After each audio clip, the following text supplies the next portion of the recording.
이스라엘이 어렸을 때 내가 사랑하여 내 아들을 애굽에서 불러냈거늘 선지자들이 그들을 부를수록 그들은 점점 멀리하고 바알들에게 제사하며 아로새긴 우상 앞에서 분향하였느니라. 그러나 내가 에브라임에게 걸음을 가르치고 내 팔로 안았음에도 내가 그들을 고치는 줄을 그들은 알지 못하였도다. 내가 사람의 줄, 곧 사랑의 줄로 그들을 이끌었고 그들에게 대하여 그 목에서 멍에를 벗기는 자 같이 되었으며 그들 앞에 먹을 것을 두었노라. 그들은 애굽 땅으로 되돌아가지 못하겠거늘 내게 돌아오기를 싫어하니 아수르 사람이 그 임금이 될 것이라. 칼이 그들의 성읍들을 치며 빗장을 깨뜨려 없이 하리니 이는 그들의 계책으로 말미암음이니라. 내 백성이 끝끝내 내게서 물러가나니 비록 그들을 불러 위에 계신 이에게로 돌아오라 할지라도 일어나는 자가 하나도 없도다. 에브라임이여 내가 어찌 너를 놓겠느냐. 이스라엘이여 내가 어찌 너를 버리겠느냐. 내가 어찌 너를 아드마같이 놓겠느냐. 어찌 너를 스보임같이 두겠느냐. 내 마음이 내 속에서 돌이켜 나의 국률이 온전히 불붙듯 하도다. 내가 나의 맹렬한 진노를 나타내지 아니하며 내가 다시는 에브라임을 멸하지 아니하리니 이는 내가 하나님이요 사람이 아님이라. 내 가운데 있는 거룩한 이니 진노함으로 내게 임하지 아니하리라. 그들은 사자처럼 소리를 내시는 여호와를 따를 것이라. 여호와께서 소리를 내시면 자손들이 서쪽에서부터 떨며 오되 그들은 애굽에서부터 새같이 아수르에서부터 비둘기같이 떨며 오리니 내가 그들을 그들의 집에 머물게 하리라. 나 여호와의 말이니라. 아멘.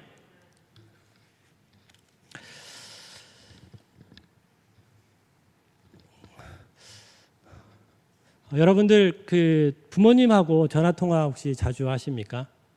대부분 그 자녀들이 부모님한테 전화를 많이 하나요? 아니면 부모님이 좀 자녀들한테 전화를 많이 하나요?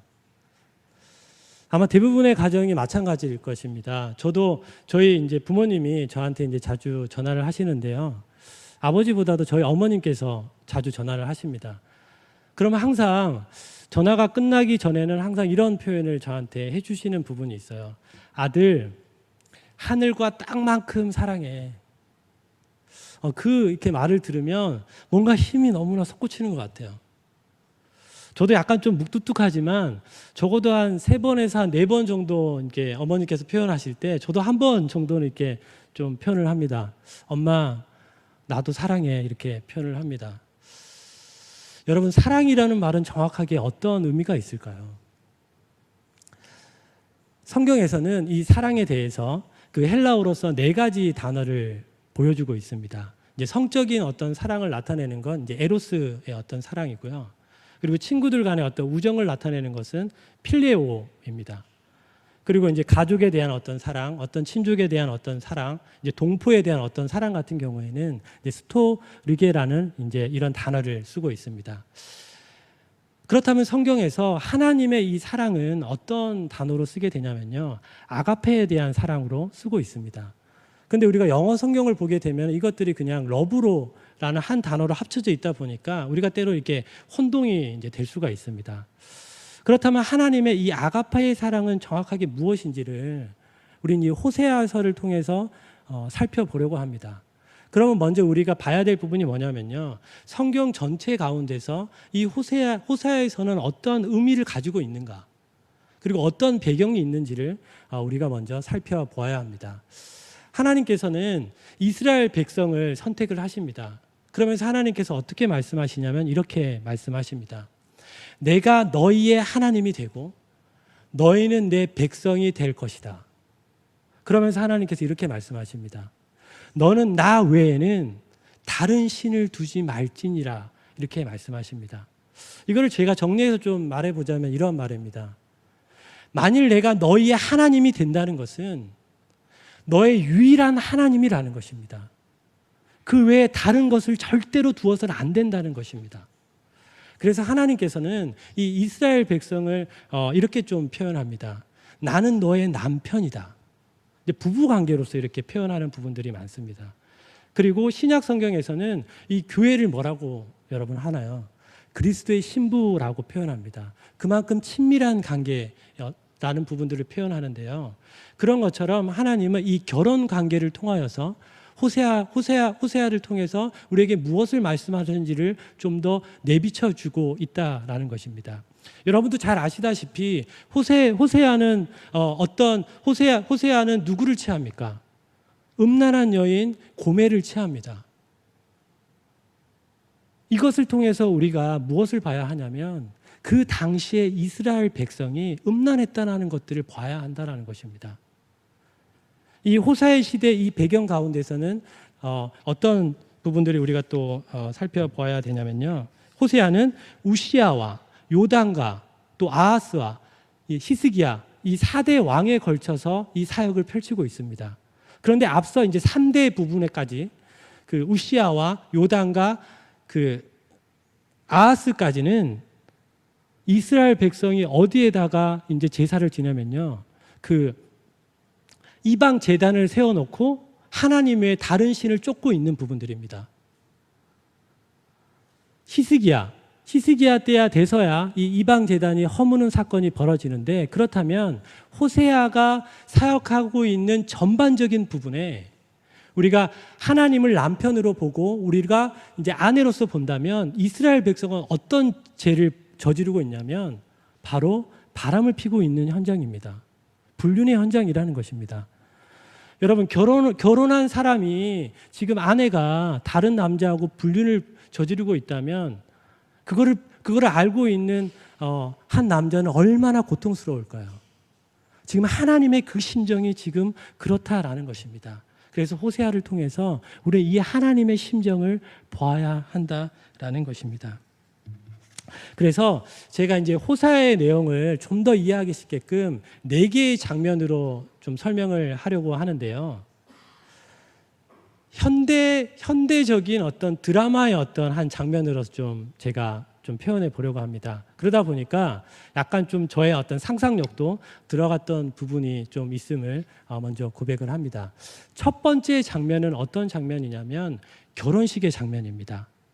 즉 사랑은 뭐냐면 선택이라는 것입니다. 어떤 한 남자가 있었습니다. 너무나 사랑하는 여자가 있습니다. 그래서 그 여자를 보게 되면 어때요? 너무나 가슴이 설레고 두근두근 거리고, 그래서 약혼 반지를 사서 서로 약혼식을 올립니다. 그리고 길을 가면서였던지 아니면 꿈을 꾸면서였던지 하나님께서 이렇게 말씀하십니다. 호세아야, 너는 가서 그 음란한 여인을 취하라. 고멜을 취하라. 왜냐하면 지금 이 나라가 음란하기 때문이다. 만약 그 말씀을 들었던 호세아의 심정은 여러분 어떨 것 같습니까?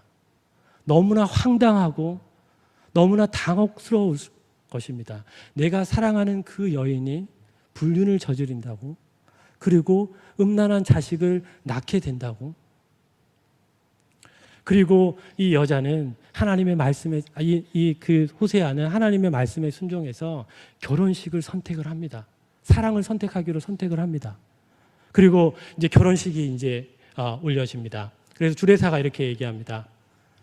호세아 군, 당신은 그녀의 아내 고멜을 일평생 사랑할 것을 서약하십니까? 호세아는 당당하게 얘기하진 못합니다. 떨리는 목소리로 네, 서약합니다. 그리고 고멜에게도 이 주례사가 얘기를 합니다. 그녀는 이 호세아 군을 일평생 사랑할 것을 명세하십니까? 서약하십니까? 네, 서약합니다. 당당하게 이야기를 합니다. 그런데 호세아는 지금 아내가 될 그 여인이 불륜을 저지를 것을 알고 있습니다. 그 모습을 보고 있는 그 호세아의 그 마음과 고통은 얼마나 아플까요? 하나님이 지금 이와 같다라는 것입니다. 이스라엘 백성이 하나님만을 온전히 섬겨야 되는데 다른 이방신들을 따르고 있는 그 모습을 보고 있는 하나님의 그 심정은 얼마나 아프실까요? 우리는 호세아를 통해서 이 하나님의 마음을 끊임없이 봐야 합니다. 그래서 사랑이라는 건 무엇이냐면 선택이라는 것입니다. 하나님께서는 우리가 죄인 되었을 때 우리를 선택하셨습니다. 여러분, 하나님께서 아담과 하와를 창조하십니다. 선악과를 만드십니다. 하나님은 과연 우리가 이 선악과를 먹는 것을 모르셨을까요? 인간이 타락해 가고 있는 것들을 모르실까요? 하나님은 다 아셨습니다. 하나님은 다 아심에도 불구하고 구원할 것도 염두에 주셨다라는 것입니다. 우리가 그 부분을 어디에서 알 수가 있냐면 창세기 3장 15절에 보면은 원시복음이 있습니다. 원시복음에서 이렇게 말합니다. 내가 너로 여자가 원수가 되게 하고 내 후손도 여자의 후손과 원수가 되게 하리니 여자의 후손은 내 머리를 상하게 할 것이요 너는 그의 발꿈치를 상하게 할 것이니라 하시고, 여기에서 여자의 후손은 메시아를 지칭하는데 하나님께서 이 사탄을 이기신다는 것입니다. 이미 다 승리했다라는 것입니다.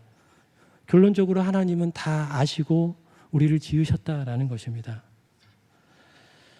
하나님은 창조하시고 언약을 맺으시고 심지어 이스라엘의 관계를 남편과 아내의 관계로 표현할 만큼 우리를 사랑해 주셨습니다. 앞서 제가 말했던 것처럼 그러나 앞날이 훤히 보입니다.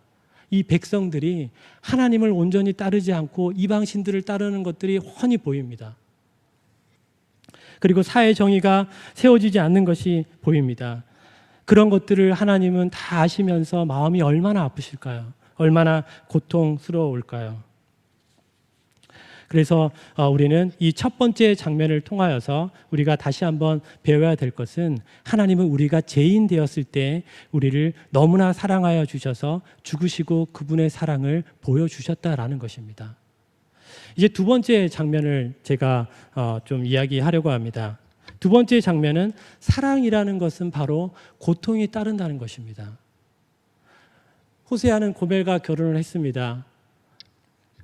여러분, 저도 결혼을 해보지 않았지만 신혼 기간에 얼마나 달콤한 시간을 보내게 됩니까? 아마 이 호세아도 그런 시간을 보냈습니다.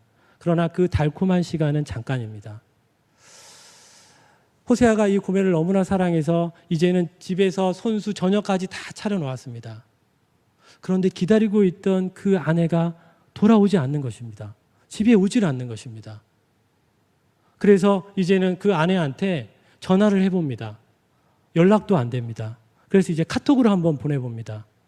카톡도 보질 않습니다.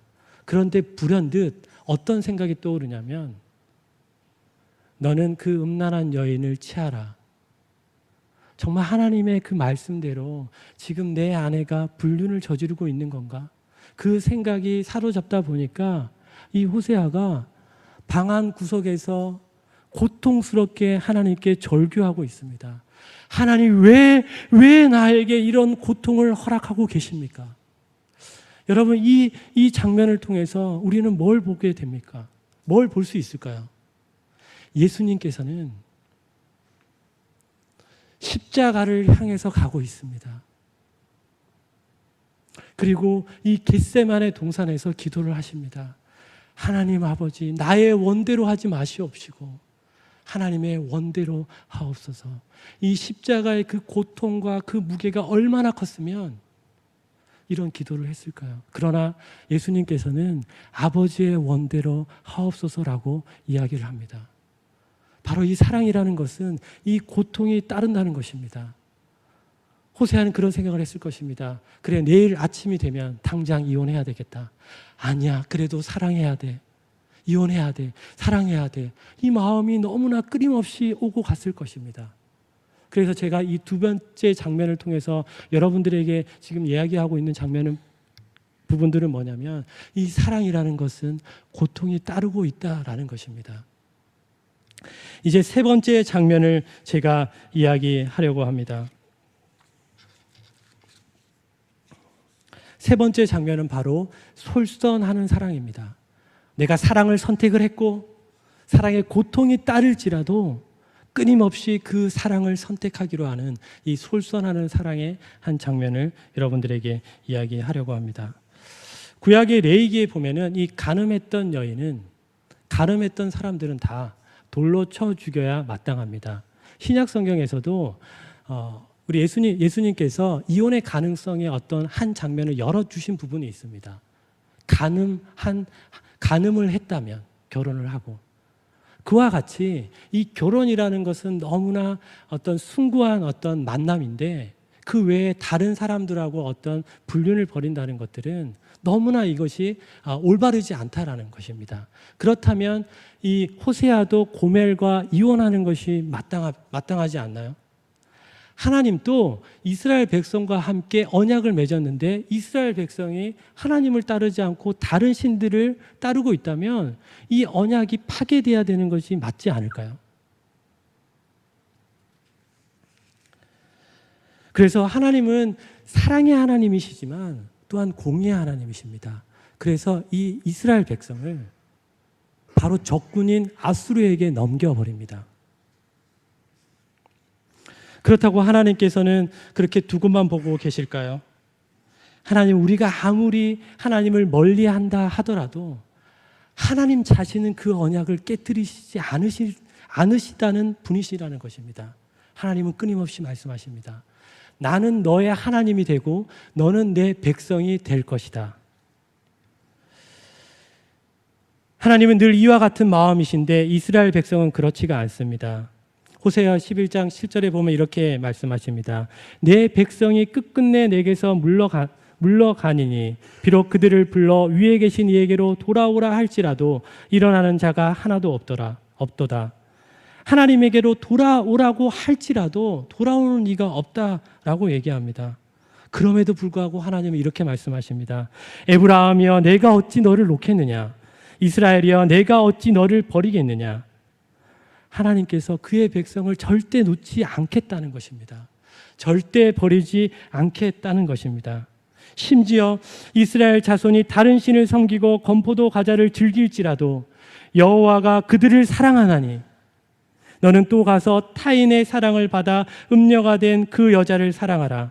호세아에게 은 15개와 보리 한 호멜 반으로 고멜을 사라고 합니다. 그렇습니다. 하나님은 이 호사의 가정을 통하여서 아무리 하나님을 떠난 백성일지라도 하나님은 다시 값을 주고 그 백성을 찾아오신다는 것입니다. 바로 이 세 번째 장면을 통해서 우리가 배워야 될 것은 뭐냐면, 예수님께서 우리를 위해서 십자가에서 대신 죄가 되셨다라는 것입니다. 그 대가를 지불하시고 우리를 사셨다라는 것입니다. 이번에 네 번째 장면을 이야기를 합니다.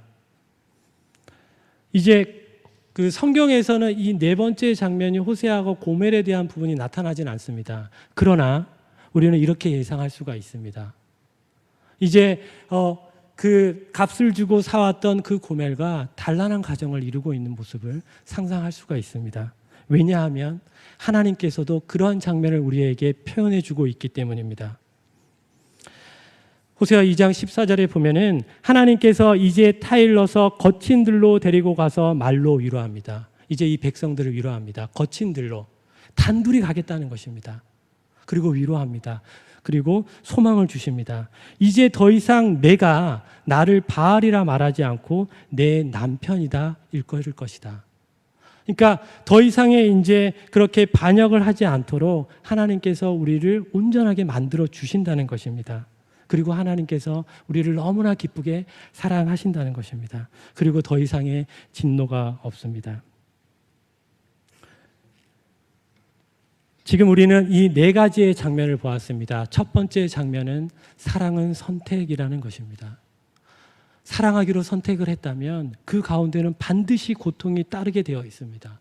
여러분, 장미를 잡게 되면 반드시 가시를 잡을 수밖에 없다라는 것입니다. 그런 것처럼 사랑을 하게 되면 고통이 따릅니다. 근데 세 번째 장면을 통해서 우리는 무엇을 봐야 합니까? 마치 호세아가 고멜을 값을 주고 사왔듯이 예수님이 우리가 죄인 되었을 때 십자가에서 우리를 선택하시고 십자가에서 우리를 위해서 죽으시고 다시 부활하셨던 것처럼 끊임없이 우리는 그 사랑을 선택해야 된다라는 것입니다. 그랬을 때 이 사랑의 충만함을 우리가 누릴 수 있다라는 것입니다. 이것이 바로 아가페의 사랑입니다. 아가페의 사랑을 다시 한번 정확하게 정의하자면 이런 말입니다. 하나님의 절대적인 사랑, 조건 없는 사랑, 온 인류를 향한 하나님의 그 한없는 사랑입니다. 이 부분들을 조금 더 제가 쉽게 이야기하기 위해서 한 예화를 여러분들에게 소개하려고 합니다. 러시아에 한 장군이 있었습니다. 전쟁을 준비하고 있었는데, 여러분, 전쟁을 하게 되면 무엇이 가장 중요하냐면 바로 식량하고 무기입니다. 그런데 갑자기 한 부하가 헐레벌떡 막 뛰어오는 겁니다. 장군님, 지금 큰일 났습니다. 장군이 이렇게 얘기합니다. 도대체 무엇 때문에 그러느냐? 한번 말해보거라. 그러니까 이 부하가 이렇게 얘기를 합니다. 장군님, 지금 누군가가 이 식량을 훔쳐가고 있습니다.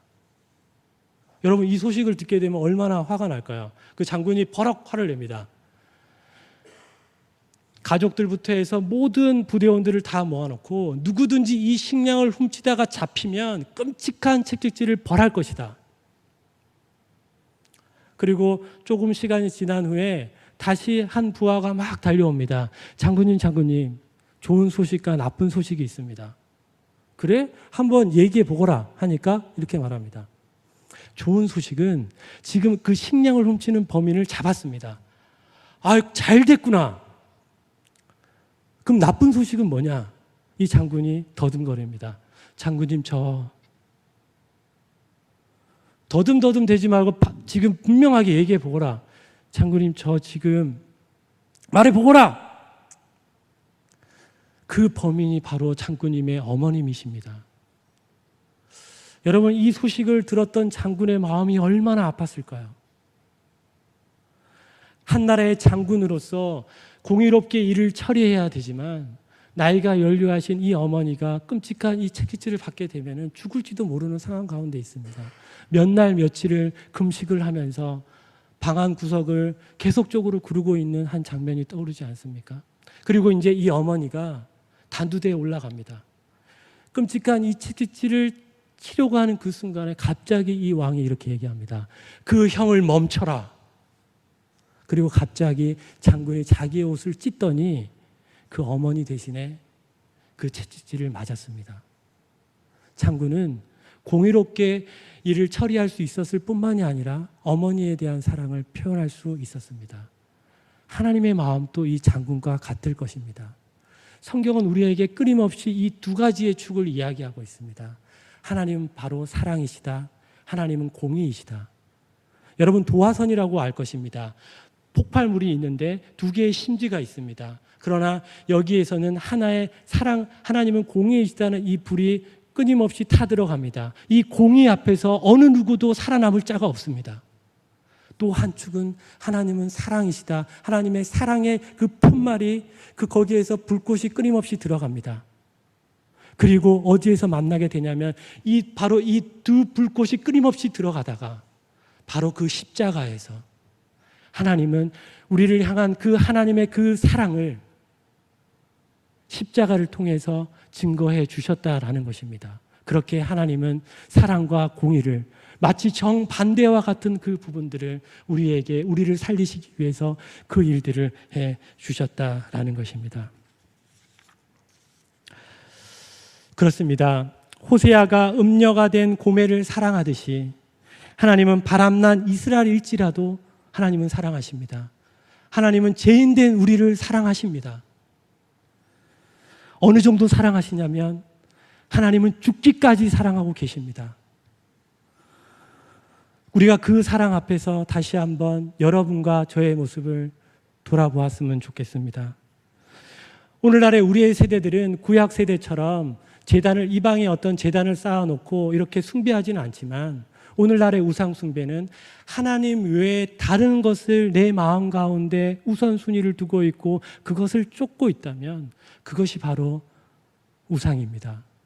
그것이 때로는 돈이 될 수도 있겠고 때로는 그것이 어떤 권력이 될 수도 있겠고 그것이 때로는 각자마다 다 다를 수 있을 것입니다.